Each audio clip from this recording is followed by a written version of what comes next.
And right now, time is ticking for another federal program, something that families will feel immediately right here. SNAP, also known as food stamps, could be slashed, impacting hundreds of thousands of people right here at home.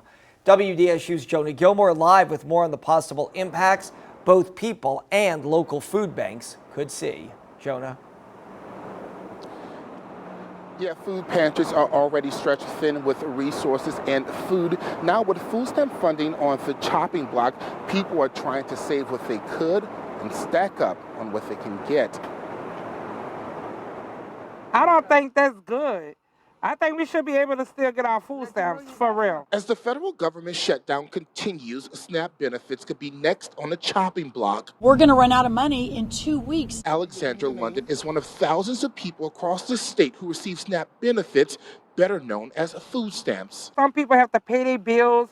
They have children in school and stuff, and I think it's not right at all for the people to be going through all that. She says she's already trying to make ends meet, and losing her food stamps could be worst case scenario. You see, I'm at the food bank. Look, you see what I have to do? Data shows there are more than 800,000 SNAP recipients in the state.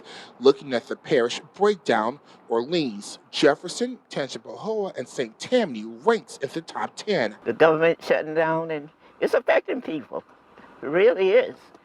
They might not think it is, but a lot of folks are hurting. As people brace for a possible blow, they are turning to food pantries. We've been seeing more people come in, more families. Tanja Demery with Giving Hope says the demand for food is steadily rising, but the supply is low. I think that if the food stamps are cut, I don't even think that we're going to be able to keep up with that. As families find ways to put food on the table, they're pleading with lawmakers to reopen the government and keep funding flowing. Why take food out of somebody's house that people can't afford? I did reach out to the state's Department of Health, who manages the SNAP program, asking if they received any word from the federal government. As of now, I have not heard back. Reporting live in New Orleans East, Jonah Gilmore, WDSU News.